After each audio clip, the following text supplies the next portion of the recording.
ذات الصيت العالمي. نعم سيدي أعزك الله، يحظى بشرف الاستقبال والتوشيح من طرف جلالتكم نصركم الله رئيس الجامعة ولاعب المنتخب الوطني لكرة القدم المتألق في نهائية كأس العالم قطر 2022، رئيس الجامعة الملكية المغربية لكرة القدم السيد فوزي القجع.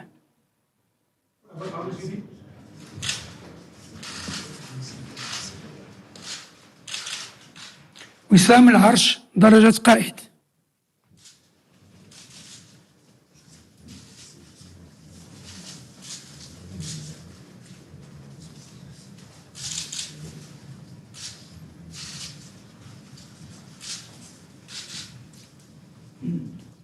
الناخب الوطني السيد وليد الركراكي.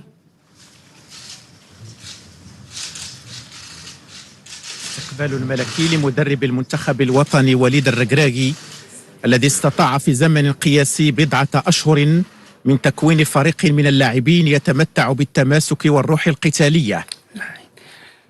وسام العرش درجة قائد. بحرفية عالية وتنافسية قوية وغيرة وطنية صادقة وقيم إنسانية راقية، أدى الفريق الوطني منافسات بطولية. اللاعبون: السيد غانم سايس محترف بنادي بشكتاش التركي. وسام العرش درجة ضابط. تكريم ملكي لعميد الفريق الوطني غانم سايس الذي أبان عن روح قيادية في مختلف مباريات المونديال التي جمعت الفريق الوطني. السيد ياسين بونو محترف بنادي FC سيفيل الإسباني. وسام العرش درجة ضابط. حامي عرين أسود الأطلس ياسين بونو أول حارس مرمى إفريقي يحافظ على نظافة شباكه خلال 3 مباريات. أرقام قياسية عديدة دخلت سجل مفاخر النخبة الوطنية. السيد أشرف حكيمي محترف بنادي باريس سان جيرمان الفرنسي. أشرف حكيمي. وسام العرش درجة ضابط. أشرف حكيمي تجربة فريدة متفردة كمدافع يحسب له 1000 حساب وجدار منيع انكسرت أمامه كرات الخصم تباعا. وتكريم ملكي لجلالة الملك حفظه الله نصره الله. السيد نصير المزراوي محترف بنادي بايرن ميونخ الألماني. وسام العرش درجة ضابط. نصير مزراوي ذراع آخر من أذرع دفاع المنتخب الوطني الذين عزفوا على أرضية ملاعب قطر سيمفونية مجد كرة القدم المغربية. السيد سفيان أمرابط محترف بنادي فيورنتينا الإيطالي.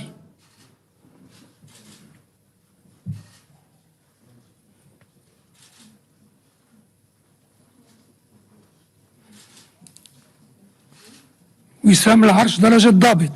وسط الميدان سفيان مرابط وواسطة عقد المنتخب الوطني النفيس بكل عناصره المتسمة بالاحترافية العالية والتنافسية القوية، كان حاضرا بقوة في المقابلات ال7 لأسود الأطلس. السيد نايف أقرد محترف من نادي ويست هام الإنجليزي، خريج أكاديمية محمد السادس لكرة القدم. وسام العرش درجة ضابط. المدافع نايف أقرد هو ورفاقه من أجل الوطن هانت الإصابات وحشدت الهمم، فرفع العلم الوطني عاليا تهون في سبيله كل محترف بنادي تشيلسي الإنجليزي.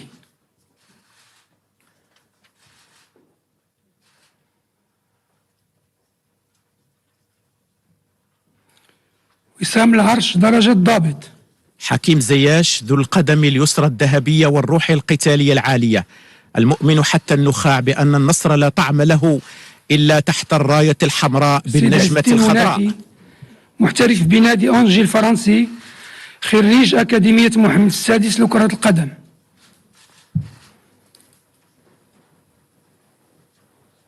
وسام العرش درجة ضابط. عز الدين ناحية الضوء الساطع في كل اتجاهات الملعب وثمرة من ثمار أكاديمية محمد السادس لكرة القدم. سيد عبد الرزاق حمد الله محترف بنادي اتحاد جدة السعودي.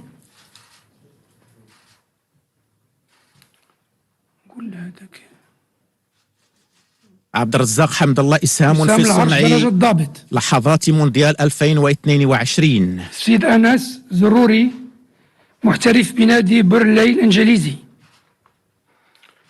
وسام العرش درجة الضابط. أنس زروري سواعد قوية واعدة لمنتخب قوي متماسك، حقق فوزا كان حلما صار حقيقة وشرع الباب نحو عطاءات هي اليوم أحلام محترف ومفخرة. بنادي سامبدوريا الإيطالي.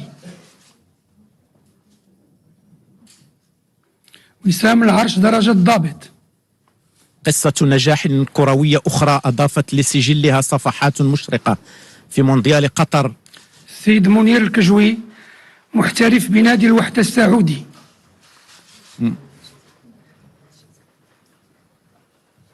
وسام العرش درجة الضابط.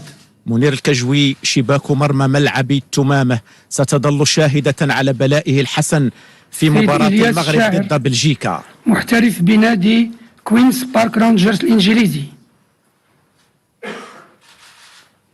وسام العرش درجة الضابط. إلياس الشاعر نصف نهائي كأس العالم كان حلما، واللعب من أجل الوطن هو الفرصة لتقديم محترف الأفضل. بنادي تولوز الفرنسي.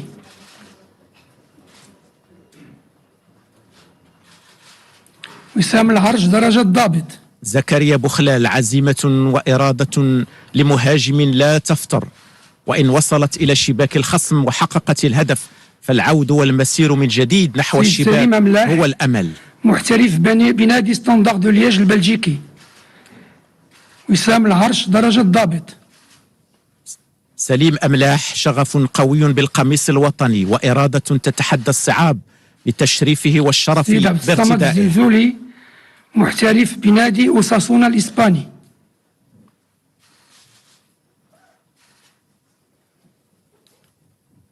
وسام العرش درجة الضابط. عبد الصمد الزلزولي إذا كان للطموح مرادف فالزلزول الشاب مرادفه، ويكاد اسمه يوازي فعله في الملاعب. محترف بنادي أنجي الفرنسي. وسام العرش درجة الضابط. سفيان بوفال لن ينسى العالم رقصة بوفال رفقة والدته بعد الفوز على منتخب البرتغال، وهي ليست رقصة فرح بفوز كروي فقط. محترف بنادي الريال بياضوليد الإسباني، بل هي عنوان قيم إنسانية نبيلة. جواد اليميق. وسام العرش درجة الضابط. المدافع الشرس، جود وعطاء بلا حدود على أرضية الملعب. أسد متشرب بروح القتالية. محترف بنادي اف سي سيفي الإسباني، خريج أكاديمية محمد السادس لكرة القدم. وسام العرش درجة الضابط. يوسف نصيري من تربى على أرض أكاديمية محمد السادس لكرة القدم لن يرضى إلا بالنصر. سيد أشرف داري محترف بنادي ستاد بغيستوا الفرنسي. وسام العرش درجة الضابط. أشرف داري مسار مشرف وموهبة كروية لبت نداء الواجب الوطني. سيد وليد شديرة محترف بنادي باري الإيطالي. وسام العرش درجة الضابط. وليد شديرة مهاجم المنتخب الوطني، فخر واعتزاز بالقميص الوطني وجهد تلو جهد، فالمطلب عزيز وجسر العبور إليه مليء بالمطبات. سيد أحمد رضا التقناوتي محترف بنادي الوداد البيضاوي، خريج أكاديمية محمد السادس لكرة القدم.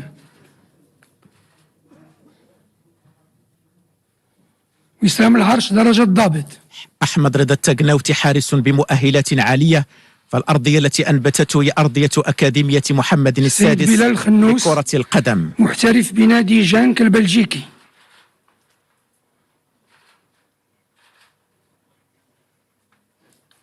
وسام العرش درجة الضابط. بلال خنوس صغير في عمره كبير في وطنيته، عملاق في حلمه، أخلاق الكبار وعزيمة سيد الشباب. بدر بانون محترف بنادي قطر الرياضي.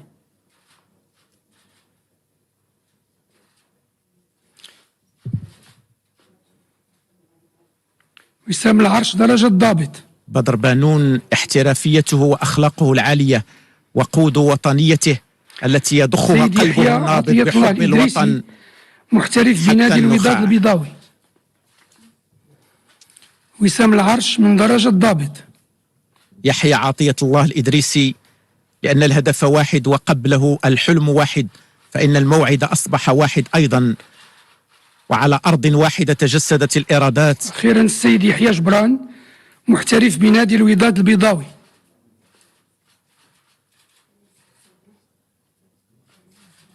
وسام العرش درجة ضابط.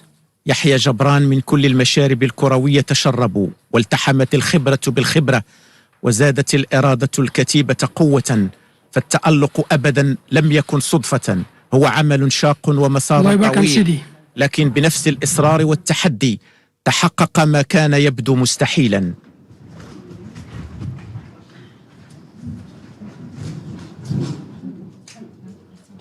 استقبال ملكي سامي يخصص لأعضاء المنتخب الوطني لكرة القدم، وجلالة الملك حفظه الله محفوفا بصاحب السمو الملكي ولي العهد الأمير مولاي الحسن، ومرفوقا بصاحب السمو الملكي الأمير مولاي رشيد، وصورة للتاريخ، تاريخ مجيد حافل بالبطولات، إنجاز تاريخي عظيم حققته النخبة الوطنية خلال نهائيات كأس العالم بقطر 2022.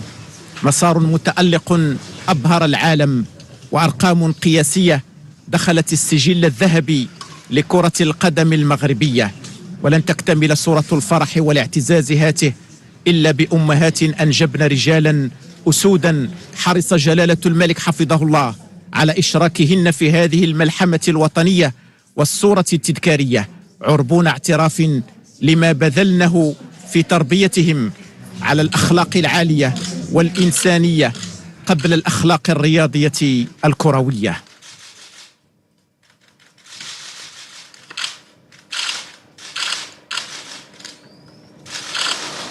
أوسمة ملكية كريمة من يدي صاحب الجلالة الملك محمد السادس نصره الله على صدور أسود الأطلس أبطال المغرب.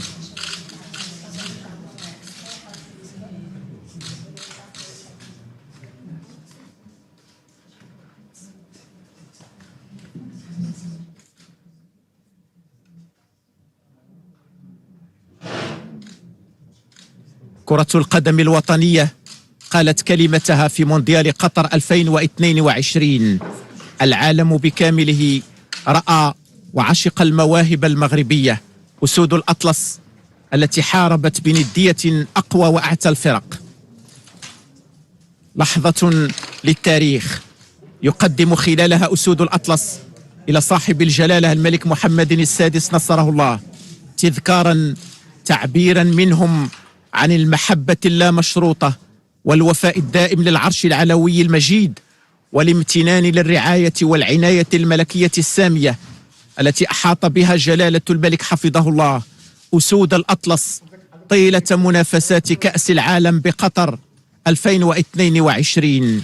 هو امتنان وشكر للعناية الملكية الدائمة التي يشمل بها جلالة الملك حفظه الله الرياضة والرياضيين، والتي أثمرت سياسة رشيدة رفعت من شأن الرياضة الوطنية عاليا، وحققت بفضلها مكاسب وإنجازات للتاريخ تشكل مفخرة أجيال وأجيال، هي عناية يوليها جلالة الملك حفظه الله.